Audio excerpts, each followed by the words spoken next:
A paz do Senhor, tudo bem com vocês? No episódio de hoje, nós vamos ler o capítulo 1 do livro de Eclesiastes. São estas as palavras do sábio, que era filho de Davi e rei em Jerusalém. A ilusão é ilusão, diz o sábio. Tudo é ilusão. A gente gasta a vida trabalhando, se esforçando e, afinal, que vantagem leva em tudo isso? Pessoas nascem, pessoas morrem, mas o mundo continua sempre o mesmo. O sol continua a nascer e a se pôr e volta ao seu lugar para começar tudo outra vez. O vento sopra para o sul, depois para o norte. Dá voltas e mais voltas e acaba no mesmo lugar. Todos os rios correm para o mar, porém o mar não fica cheio. A água volta para onde nascem os rios e tudo começa outra vez. Todas as coisas levam a gente ao cansaço. Um cansaço tão grande que nem dá para contar. Os nossos olhos não se cansam de ver, nem os nossos ouvidos de ouvir. O que aconteceu antes vai acontecer outra vez. O que foi feito antes será feito novamente. Não há nada de novo neste mundo. Será que existe alguma coisa de que a gente possa dizer: veja, isto nunca aconteceu no mundo? Não. Tudo já aconteceu antes, bem antes de nós nascermos. Ninguém lembra do que aconteceu no passado. Quem vier depois das coisas que vão acontecer no futuro, também não vai lembrar delas. Eu, o sábio, fui rei de Israel em Jerusalém. E resolvi examinar e estudar tudo o que se faz neste mundo. Que serviço cansativo é este que Deus nos deu? Eu tenho visto tudo o que se faz neste mundo e digo: tudo é ilusão. É tudo como correr atrás do vento. Ninguém pode endireitar o que é torto, nem fazer contas quando faltam os números.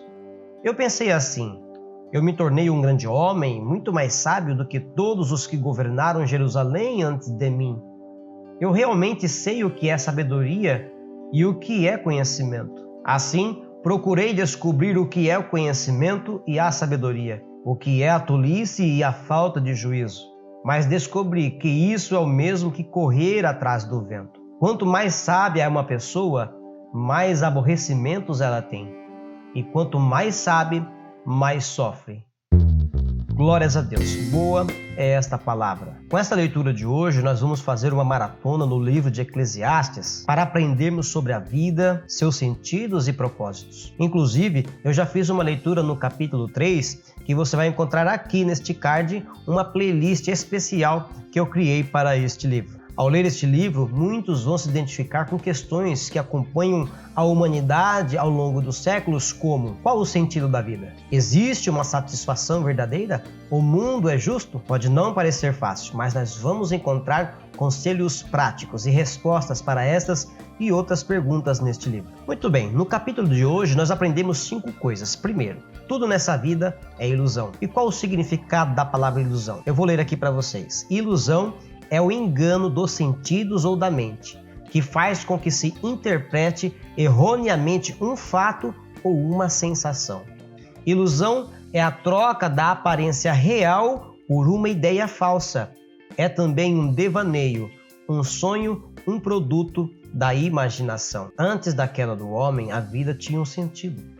Antes do pecado entrar no mundo, a vida era diferente. A vida era verdadeira. Existia um sentido na vida. Tudo era natural, tudo era espontâneo. Existia um relacionamento puro com Deus. Mas esta comunhão é interrompida. E Isaías vai nos ensinar que o pecado faz separação entre Deus e o homem. Então a visão que nós temos no mundo hoje é uma visão distorcida. Os sentimentos, os sentidos, está tudo distorcido, está tudo invertido. E é por isso que Salomão vai dizer que tudo é ilusão. A nossa vida sem Deus ficou uma vida sem sentido, sem propósito, e os homens então procuram preencher esse propósito com tantas coisas que chegam no fim de tudo, parece que nada faz sentido. Por isso que essas questões, elas acompanham a humanidade ao longo dos séculos.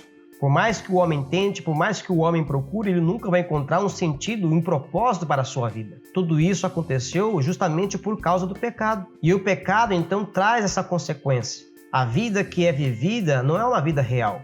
Não é uma vida plena, não é uma vida sadia. Nós temos uma distorção desta realidade. E aqui nesse significado da palavra ilusão, nós vemos a troca da aparência real por uma ideia falsa. O mundo que nós vivemos, ele é o mesmo desde sempre. Nós criamos uma ideia falsa do que é uma vida perfeita. Tentamos idealizar uma vida perfeita. O sistema nos vende uma vida feliz, entre aspas, uma vida perfeita, uma vida de sucessos, uma vida de realizações, e no fim de tudo isso, parece que a vida não tem sentido nenhum. E muitos se perguntam, então qual é o sentido da vida? No decorrer deste livro, nós vamos acompanhar os ensinamentos de Salomão com a sua sabedoria a respeito de todos esses questionamentos. Conquistas, dinheiro, fama, poder. Então todas essas coisas deturpam a nossa visão. E desta forma nós colocamos expectativas em cima de tudo isso. E qual o resultado final? Frustração, decepção, perde-se o sentido da vida. Por quê? Tudo isso. E é por isso que ele fala que tudo é uma ilusão, porque tudo está na nossa imaginação. Nós imaginamos o mundo desse jeito, mas na verdade o mundo não é assim. O sistema vende uma aparência que ele não tem. O sistema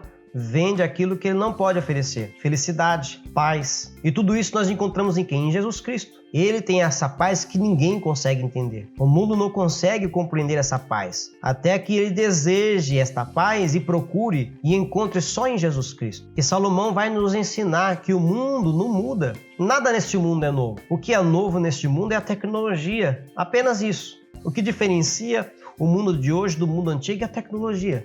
É o avanço tecnológico, o avanço da medicina.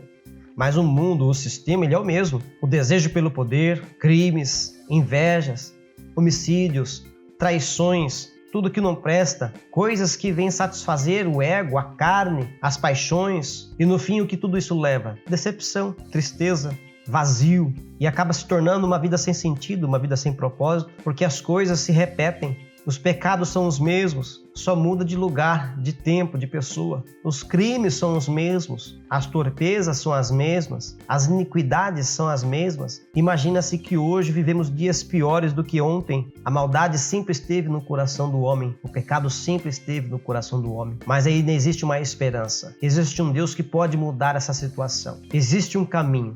Existe uma verdade e existe uma vida com propósito, uma vida nova, glórias a Deus. É preciso lembrar que nada neste mundo é novo e as pessoas tendem a esquecer isso. As pessoas se esquecem do que passou. O povo de Israel, por exemplo, tinha essa tendência de esquecer e se voltar para as práticas mundanas, se voltar para a adoração de ídolos. E o Senhor tinha que lembrar constantemente através de seus profetas. Deus castigava, Deus corrigia. O povo se voltava a Deus, se santificava, passavam os anos, vinham as gerações e o povo acabava se esquecendo de Deus. O povo acabava se esquecendo do passado e tudo se repetia novamente. E assim acontece nos dias de hoje. Nós nos esquecemos, temos essa tendência de esquecer das coisas que passaram, tanto das coisas ruins quanto das coisas boas. Que eu e você possamos nos lembrar do passado, não para que esse passado venha nos acusar, para que nós possamos ter consciência de onde nós estamos hoje, aonde o Senhor Jesus Cristo nos colocou e aonde o Senhor quer nos colocar no futuro. E quando vai chegando perto do fim do capítulo, Salomão nos diz que o trabalho cansa. E é bem verdade, o trabalho é cansativo, aquilo que o Senhor deixou para nós é cansativo. Antes do pecado, o trabalho não era tanto igual é agora. E isso traz cansaço para nós. A fadiga, o estresse, os problemas, as enfermidades, tudo isso nos acompanham, porque vivemos uma vida cansativa, uma vida de trabalho. Ainda que esse trabalho seja honesto, e é isso que o Senhor quer de nós, que trabalhamos honestamente, isso nos cansa. E se a gente colocar as nossas expectativas exclusivamente nesse trabalho, no resultado desse trabalho, aí vai acontecer o que o Senhor Jesus Cristo diz, que o dinheiro se torna o nosso Senhor. Mas nós não podemos servir a dois senhores. Ou servimos ao dinheiro, ou servimos ao Senhor. E é por isso que o cansaço vem, é por isso que a ansiedade aparece. E o Senhor Jesus Cristo vai nos ensinar: não andeis ansiosos por nada, nem pelo que haveis de beber, ou que de comer ou de vestir. Porque essas coisas os gentios procuram, o Senhor nos dá.